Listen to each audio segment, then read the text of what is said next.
Hi everyone, how's everyone doing here today? Thank you for watching, and today I wanted to recently talk about some ads that I had seen that had come out, primarily from the right. And what I'm curious to know is, when did, especially with the GOP, did such politics turn into like spectacle?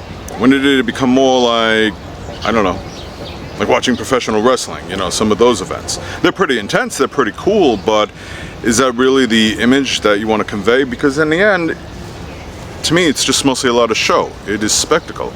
It has no substance, doesn't talk anything really about policy. It's just more like razzle and dazzle with all these things. But it also goes back to an original video I did a while back based on qualifications. And for the most part, it was that silly ad that Ron DeSantis, the governor of Florida, put out, where he was trying to label Trump as being pro-LGBTQ, as if that really is a bad thing, and Trump certainly is not pro-LGBTQ, for the record. But let's look at it in a hypothetical situation like this.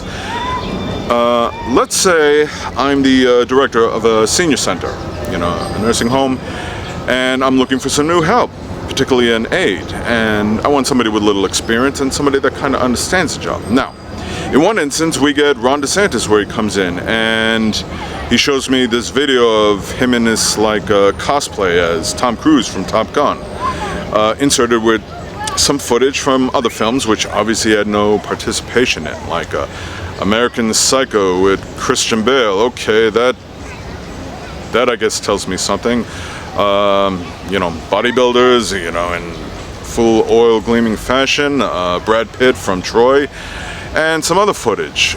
And there's even an ad of him, a still, where he's half in and out of the water. He's got teeth, and there are gators swimming around him, which is supposed to symbolize what? I don't know. What? You're part reptilian? I don't know.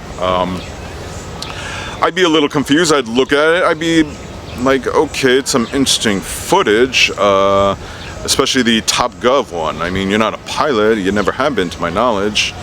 Although you were in the military as a JAG, okay? It's not like you saw any action. And not that that would even matter, because I'm not looking for somebody with military experience, let alone a pilot, okay? I would say, what can you tell me about some of your accomplishments or everything, or what you would do if you were to work here? And he would turn around and give me some silly answer, just like you see in all his other interviews and you know, appearances, where he says, well, I'm gonna fight the woke this, and you've got the woke that, and you know, these woke help, I'm gonna get rid of them and stuff like that, so we can fight the woke agenda in your place. In fact, that shirt you're wearing looks woke. We should get rid of that too. And I would just politely keep a straight face, nod my head, and say, okay, that's very interesting. And I would conclude it as just to be a professional, shake his hand and say, I appreciate your time, have a good day, we'll be in touch. Now, on the other instance, I get Donald Trump that walks in, you know, and he shows me a bunch of these NFTs of, you know, him as an astronaut, him as a gunslinger, which is all obviously fiction, or my favorite one, the one from an image of 1776, where he superposes his head on a historical politician's body.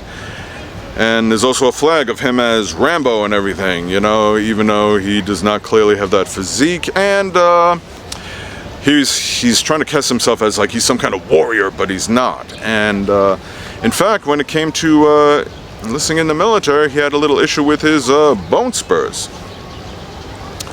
And a similar reaction, I'd be like, okay, it's some interesting artwork, you're good with Photoshop, however, assuming you even did it, which I doubt. But what would you do, given a similar question, if you were to work here? How would you run things and take care of the elders? Well, you know, clearly your senior center's in shambles, and it's crumbling, and it's going to be World War III and all this other stuff, and only I'm the guy that can fix it for you. I'm the guy that can make it work. And what if an old person was having some kind of like heart attack or something medical related? What would you suggest?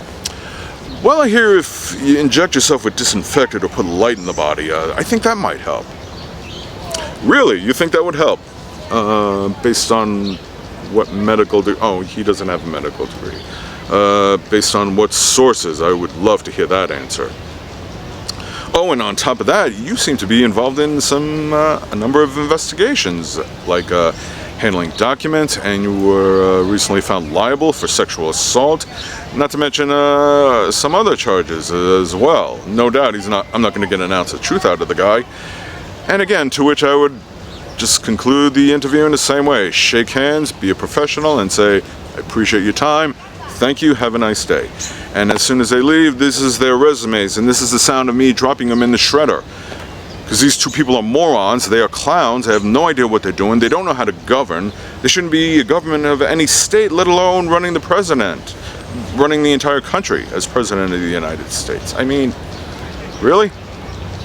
As I said about previously with Qualifications, this was in reference to Herschel Walker, who was running as senator for Georgia, and Dr. Oz, running as a senator for Pennsylvania, even though he wasn't a resident there, he was from New Jersey.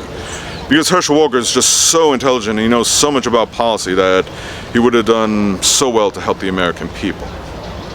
No, I don't think so. And it's not just a Republican thing. When Democrats do it too.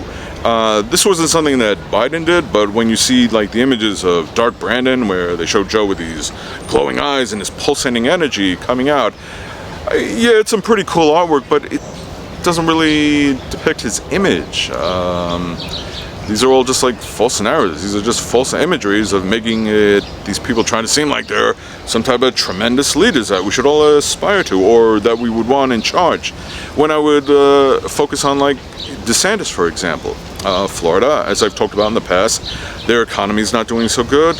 They have a labor shortage because of some rather questionable laws. There's other issues with the cost of housing, and I could go on.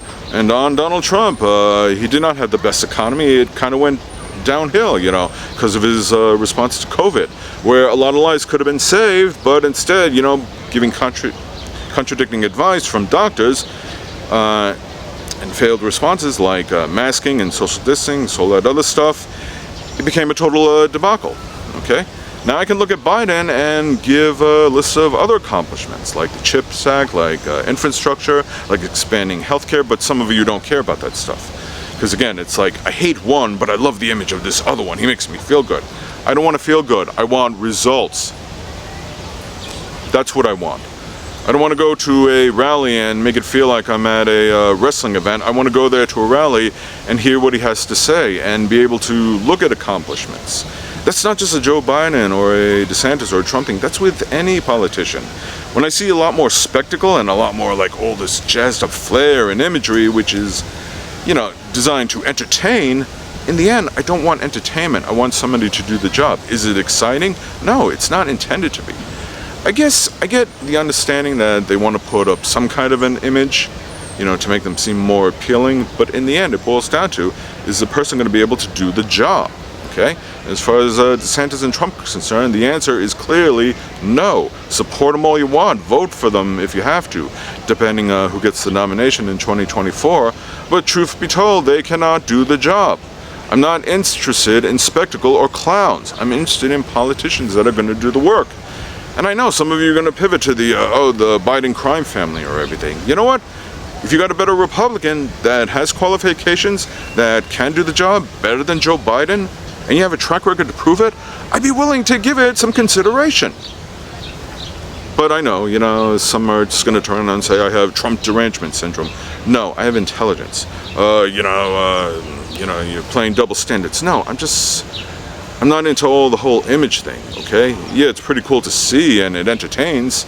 You could laugh at it, but that's what I got Netflix for, to keep me entertained. What I want is the end that people are qualified to do the job. And I wish the GOP would get their heads out of this whole, you know, spectacle image thing and start focusing on policy, okay? Because in the end, policy gets results. And results are make people like me look at it and say, yeah, these are the type of people I want in charge. It can be a Republican president as long as they are focused on policy and helping the people and not just trying to dazzle you with all this ridiculous flair and, you know, spectacle. So, But we'll just have to see what happens in 2024, you know. Either way, I really hope you understand. Thank you for watching.